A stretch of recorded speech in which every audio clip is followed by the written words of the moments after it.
Masuk dalam masalah penutupan buku kita ini ada khusus penulis sampaikan di halaman 167 ya.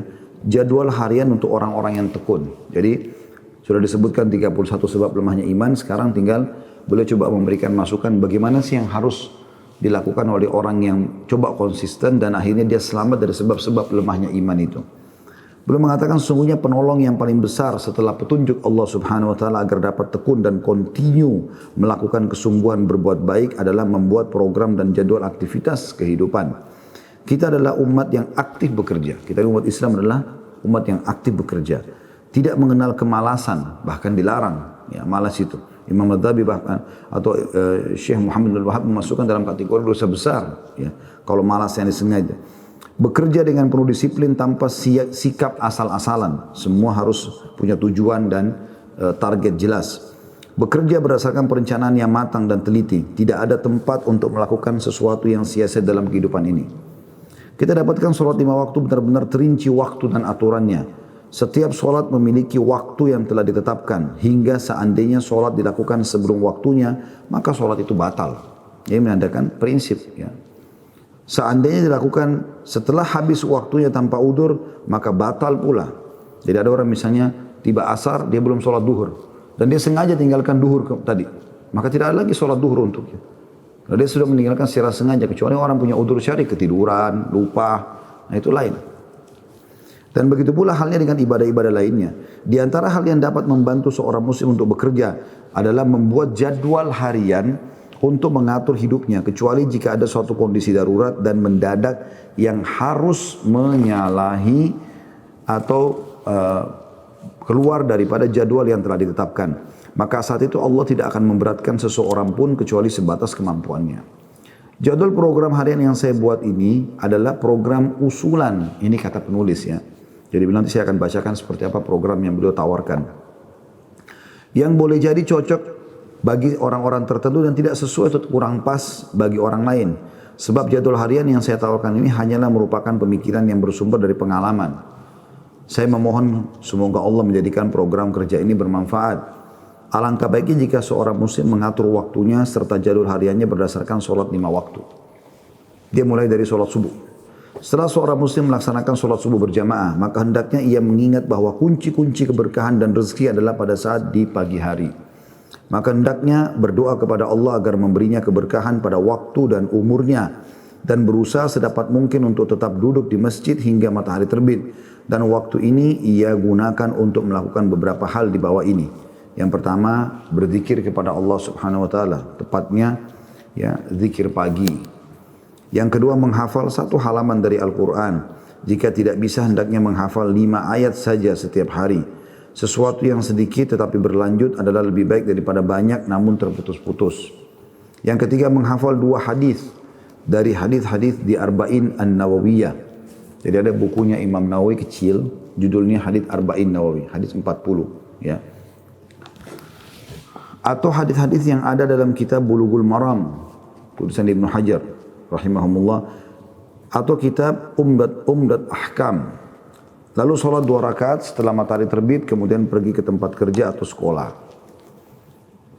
Beraktivitaslah dia seperti biasa. Tiba waktu sholat duhur, maka ia sholat duhur tepat waktu berjamaah dengan tidak lupa sholat sunnah qobliyah dan ba'diyahnya.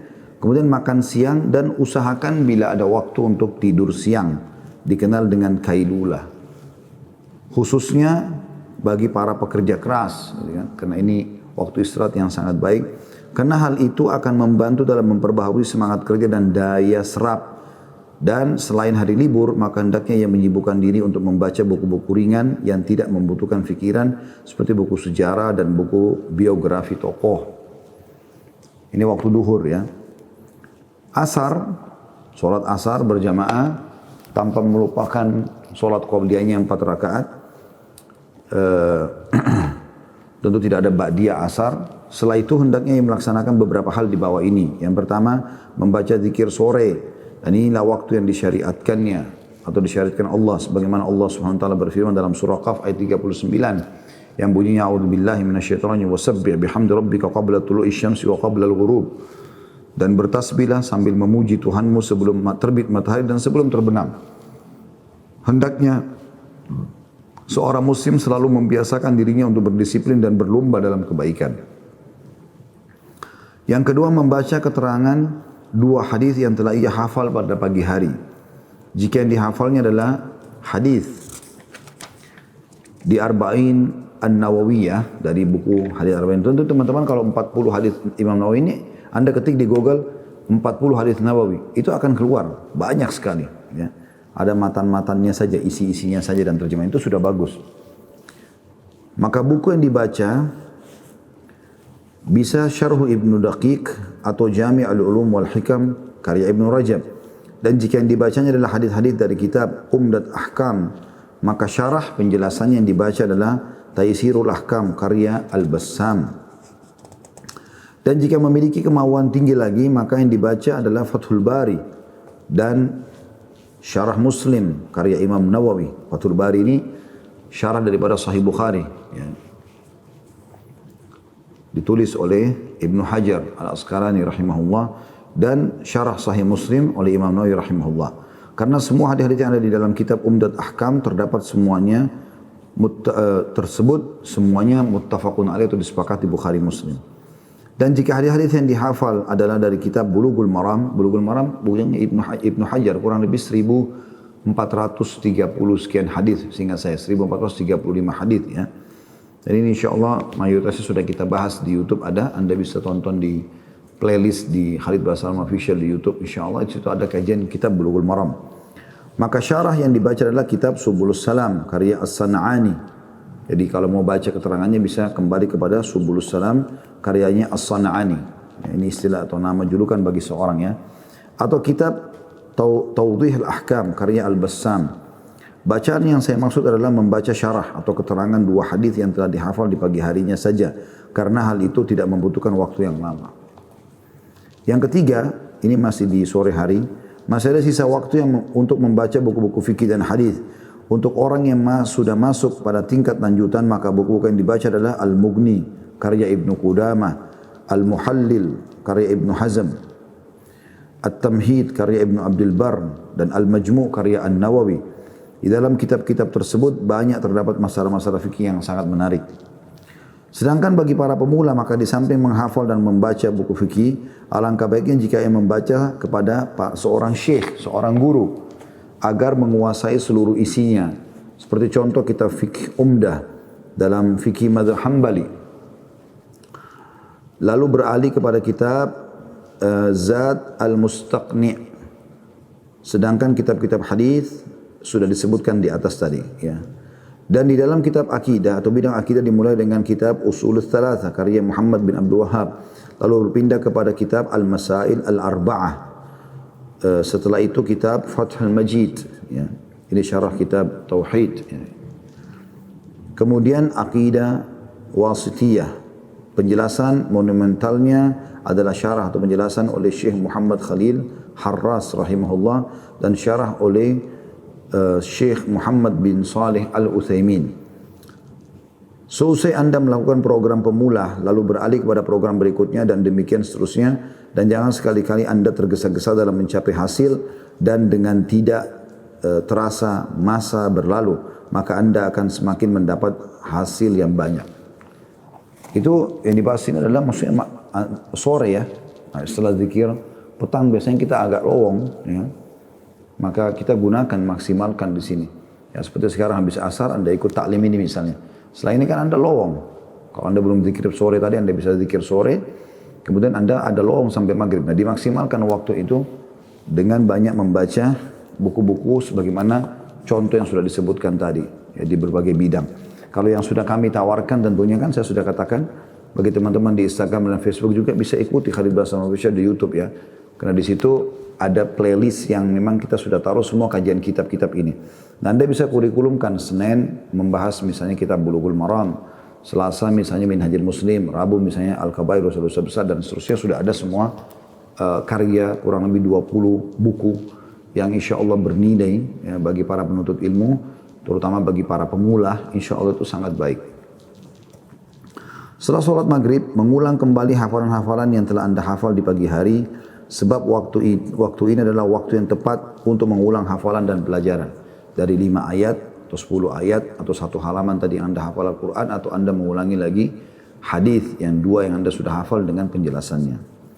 Setelah sholat Isya, jika engkau tidak memiliki kegiatan lain yang bermanfaat, maka hendaknya Anda berkumpul bersama keluarga Anda di rumah sambil membaca buku-buku ringan tentang raqaiq. Raqaiq itu maksudnya yang melunakkan hati. Seperti bahasan surga dan neraka, atau tazkiyatun nafs, pensucian jiwa ya. Kisah-kisah orang soleh dan seterusnya. Kemudian tidur, dan hindari tidur larut malam atau begadang, karena sungguhnya hal ini adalah musuh bagimu kecuali dalam keadaan ketaatan kepada Allah Subhanahu wa taala. Kemudian juga penulis menutup bukunya dengan tambahan beberapa kesalahan yang sering dilakukan oleh seorang penuntut ilmu dalam menghafal. Yang pertama, tidak tahu cara menghafal. Jadi ada cara-cara dalam menghafal, nanti akan disebutkan ya. Ada poinnya cara menghafal Al-Quran, cara menghafal hadis, nanti setelah ini kita bahas insya Allah. Yang kedua, anggapan bahwa menghafal bagi sebagian penuntut ilmu adalah hal yang tidak mutlak. Ya. Ini keliru tentunya. Jadi seakan-akan menghafal tidak penting bagi para penuntut ilmu, sebab seorang penuntut ilmu harus banyak menghafal. Yang ketiga, ada kebiasaan buruk yang beredar adalah anggapan bahwa zaman hafalan itu sudah berakhir atau habis. Ini adalah pandangan yang salah, sebab hafalan atau menghafal adalah suatu perkara yang masih berlaku selama manusia ada. Jadi karena sekarang fasilitas semua sudah ada, di Google sudah ada ya, seperti perpustakaan berjalan. Banyaklah sekarang aplikasi-aplikasi yang sudah memudahkan urusan kita. Seakan-akan jadi nggak perlu lagi menghafal. Nggak, keliru. Penuntut ilmu harus bisa menghafal nih. Dan orang hafalan itu seperti pisau yang kalau terus diasah, dia akan selalu tajam. Kalau Anda tidak pernah mengasahnya, maka dia akan tumpul. Bahkan kalau Anda biarkan sekian tahun, malah dia akan tumpul. Orang yang tidak biasa menghafal itu biasanya mudah lupa. Ya, mudah lupa. Makanya Islam ini datang dengan hafalan yang cukup banyak. Ada hafalan bacaan sholat, syarat-syarat, rukun, kewajiban, sunnahnya, makruhnya yang membatalkan segala macam. Kan? Jadi kita dianjurkan menghafal gerakan-gerakan ibadah, kalaupun ada gerakannya, seperti sholat misalnya. Dan juga bacaan-bacaannya. Kemudian selanjutnya yang keempat, tidak adanya pilihan dan batasan untuk sesuatu yang dihafal. Jadi harus jadi target, harus ada target yang kita mau hafal, hadis nomor sekian, dari ayat sekian sampai sekian dari surah ini misalnya. Yang kelima, tidak ada kesungguhan dalam menghafal, malas-malas kapan mau jalan, kalau enggak. Yang keenam, bertumpuknya hafalannya harus ia tanggung. Misalnya dia sudah kasih jadwal 1 hari 5 ayat atau 10 ayat, lalu kemudian dia tunda, sudahlah besok aja nanti saya gabung jadi 20 ayat. Ini nggak baik dalam metode penuntutan ilmu ya. Yang ketujuh, tidak mencatat hafalan di dalam buku catatan. Jadi kalau mau lebih baik, dulu kami waktu masih di Madinah, ujian pengetesan hafalan Quran, karena kami setiap tahun dulu di tempat tingkat kuliah, tahun pertama itu tingkat pertama 2 semester harus menghafal 2 juz setengah. Jadi selesai kuliah itu 10 juz minimal yang dihafal. Ini waktu dites, bukan hanya dites lisan, tapi dites tulisan. Maka kita harus menghafal sampai ke tulisannya. Gitu kan. Nah, ini cara yang lebih banyak berbekas, atau akan lebih efektif dalam membuat berbekas di pikiran kita. Sebagai penutup, penulis memberikan kiat cara menghafal Quran, itu poin, dan ada juga cara menghafal hadis. Yang pertama, cara menghafal Quran adalah mengkhususkan waktu pada setiap hari untuk menghafal. Waktu yang paling baik untuk menghafal adalah waktu subuh atau waktu maghrib. Kedua waktu ini. Kalau Anda lagi tidak ada kegiatan, ini yang paling baik. Yang kedua, memiliki Al-Quran yang terdiri dari 30 jilid. Setiap jilidnya terdiri dari 1 juz Al-Quran. Selalu dibawa di dalam saku supaya mudah dihafal. Jadi kalau Anda belum tahu, ini ada banyak dijual ya. Ada banyak dijual Al-Quran, dia kecil, dibagi per 1 juz, jadi tipis-tipis. Anda selalu bawa juz yang sedang Anda hafal itu. Jadi siapa ada kesempatan, Anda gunakan untuk menghafal. Ya. Kalau Anda tidak temukan itu, ada juga dijual per 5 juz. Ya, itu satu blok kecil. Ya. Kecil, insya Allah nanti akan ada. Ini bukan terbitan kami, tapi insya Allah ada yang saya sarankan, rekomendasikan. Mungkin akhi bisa diambilkan di bawah. Ada Quran yang per 5 juz. Ada yang baru itu, yang kotak. Ya. Insya Allah sebentar lagi nanti saya udah minta sama teman-teman tim untuk mengambilkan. Saya kasih contoh saja Quran untuk mempermudah nanti kita menghafal. Karena kalau langsung 30 juz bagus. Tapi kadang-kadang orang tiba-tiba sudah merasa secara kejiwaan berat karena sudah tebal gitu kan. Tapi kalau Anda mau lebih mudah, Anda bisa ambil yang per satu juz atau per 5 juz ya. Dan itu satu blok sebenarnya, cuman bisa dipisah-pisahin. Ini juga cara mudah untuk mengkhatam Al-Quran. Anda target satu hari satu juz misalnya, Anda bisa ambil seperti itulah. Walaupun nanti yang ada di sini, yang kebetulan ada di kantor saya atau kantor kami ini yang per 5 juz, yang satu juz kebetulan seingat saya tidak ada atau belum ada. Kemudian yang ketiga caranya, jadi yang pertama mengkhususkan waktu terutama habis subuh dan habis maghrib. Yang kedua memiliki Quran yang terdiri dari 30 jilid atau 30 juz ya, 30 bagian. Dan itu selalu dibawa, mudah dibawa di saku. Yang ketiga menghafal dengan menggunakan mushaf yang tulisan dan bentuknya sama. Jadi kalau Anda sudah hafal pakai Quran itu dari awal, maka Quran itu aja terus, jangan diubah-ubah. Kalau Anda mau Quran itu rusak, Anda ganti ke Quran yang lain, seperti itulah. Ya. Dan khusus masalah hafalan ini, saya sarankan tidak menggunakan aplikasi di handphone. Nah, aplikasi di handphone tidak seperti kalau Anda lihat fisik mushaf. Ya. Karena kita bisa lebih mudah menandai kalau fisik mushaf. Ya. Ya. Jadi ini contohnya, dia satu tempat seperti ini. Ya. Di dalamnya ini ada per 5 juz. Ya. Jadi ini ada 6, berarti 30 juz. Ya. Ada juga yang terbit itu per 1 juz, jadi lebih tipis dari ini lagi. Ya. Ini hardcover. Kalau saya sih untuk ukuran seperti ini sudah sangat cukup, ya, sudah sangat cukup untuk dilihat dan dihafal gitu ya. Apalagi dengan jenis kertas yang bagus, ya. Nah, ini lebih tepat untuk menghafal ataupun mengkhatamnya, seperti itulah. Ya. Tentu bagi Anda yang memiliki penglihatan yang kurang tajam, Anda bisa, teman-teman sekalian, membeli, jadi ada yang ukuran besar ya, ada yang ukuran besar. Bahkan ada yang mungkin ukurannya 4 kali buku ini ya. Jadi satu seperti ini, ada sebelahnya 2, kiri kanannya, terus ke bawah lagi ada 2, jadi 4 kali atau 4 kali ukuran buku ini lah. Itu ada juga bagi Anda yang misalnya butuh yang besar yang Anda letakkan di rumah, yang Anda khususkan di sejadah Anda setiap kali habis sholat Anda membacanya. Seperti itulah. Kemudian yang keempat, mengulang-ulang dan menjaga hafalan setiap saat. Terutama dipakai dalam sholat ya.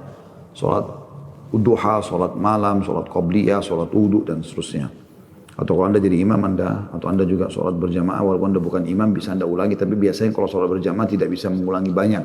Tapi kalau sholat sunnah bisa. Apalagi sekarang sudah keluar fatwa ulama boleh menggunakan pegang handphone, aplikasi Al-Quran atau menggunakan mushaf seperti ini. Anda bisa baca untuk mengkhatam. Yang terakhir, yang kelima, membaca bacaan yang telah dihafal saat sholat wajib atau sholat sunnah. Kemudian ditutup dengan cara menghafal hadis. Yang pertama, membiasakan diri untuk membaca buku-buku hadis, khususnya sebelum tidur. Yang kedua, tidak perlu menyibukkan diri menghafal sanad-sanad hadis. Jadi sanad hadis misalnya fulan, dari Abdullah bin Umar, sahabat Nabi, dari Rasulullah SAW. Ini ada memang khusus penghafalnya sanad-sanad ini. Tapi Anda sebagai pemula, Anda baca saja, langsung saja. Misalnya dari Abu Hurairah, dari Rasulullah SAW, isi hadisnya apa. Gitu kan. Atau bisa juga Anda mengatakan Rasulullah SAW bersabda, innamal a'malu binniyat. Walaupun hadis ini diriwayatkan oleh Umar bin Khattab misalnya. Seperti itulah. Kemudian yang ketiga, selalu mengulang-ulang hafalan. Sekali lagi saya ulangi dan saya tekankan bahwa pekerjaan atau program kerja ini hanya sekedar pemikiran yang didasari pengalaman. Maka pemikiran ini dapat dirubah dengan menambah atau mengurangi atau bahkan mungkin sekali ditolak. Ya, benar tidak cocok. Sebab pemikiran ini bisa sesuai untuk sekelompok manusia dan tidak sesuai dengan kelompok manusia yang lain. Dan semua bisa membuat jadwal program tersendiri. Namun yang menjadi sandaran utama adalah rela mengorbankan kemampuan dan kesungguhan untuk belajar dan menambah pengetahuan, membuang jauh-jauh sikap jenuh dan kejumudan dari kamus kehidupan kita. Seperti itulah. Ya. Ini akhir daripada penyampaian penulis dan beliau tutup dengan penutup mengatakan inilah suatu yang bisa saya tulis. Jika di dalamnya terdapat kebenaran maka sungguhnya kebenaran itu adalah dari Allah yang Maha Esa semata. Maka segala puji dan syukur baginya, dan jika di dalamnya terdapat kesalahan maka itu adalah dari diriku dan dari syaitan, kata penulis ya. Sedangkan Allah dan Rasulnya suci dari kesalahan itu. Buku yang saya tulis ini hanya kontribusi sederhana. Semoga Allah SWT menjadikan buku ini bermanfaat bagi saudara-saudara kaum muslimin sebagaimana Rasulullah SAW sampaikan ad-dinun nasihat. Agama ini memang semua nasihat. Jadi maksudnya penulis ingin sampaikan, saya tulis buku ini memang hanya untuk saling berbagi nasihat. Juga menjalankan firman Allah Subhanahu wa taala, a'udzubillahi minasyaitonir wal 'asr, demi masa, maksudnya semasa hidup di dunia, innal insana lafi khusr, semua manusia dalam keadaan rugi. Innal ladzina amanu wa 'amilus shalihat, kecuali orang yang sibuk ya, beriman dan beramal saleh, wa tawassaw bil haqqi wa tawassaw bis sabr. Ya, mereka saling berwasiat dalam kebenaran dan saling berwasiat dalam kesabaran. Ya, seperti itu kurang lebih gambaran buku. Dan alhamdulillah alladzi bi ni'mati tatimmus shalihat, dengan izinnya lah semua kebaikan-kebaikan bisa disempurnakan. Buku ini sudah kita selesaikan dan kita bedah alhamdulillah 31 sebab lemahnya iman, dan insya Allah kita akan coba pindah ke buku yang lain. Dan tidak ada maksud lain, bukan menggurui teman-teman sekalian, tapi metode ini saya gunakan di dalam pengajian saya supaya saya pun pribadi dulu menghabiskan buku ini membaca. Juga saya membantu teman-teman untuk membacanya. Mungkin juga bisa ada tambahan-tambahan informasi dari kami berupa kisah, berupa contoh-contoh dan segala macam yang bisa menguatkan bahasan kita. Dan hampir semuanya di YouTube. Kalau Anda ikutin, saya bicara YouTube di sini karena memang di YouTube yang kami bisa simpan file-file ceramah yang cukup besar gitu kan, di playlist tadi yang saya bilang. Sementara di Instagram sama Facebook kami cuma bisa mengangkat cuplikan-cuplikan yang pendek yang mungkin lebih mudah untuk Anda share kepada teman-teman yang lainnya.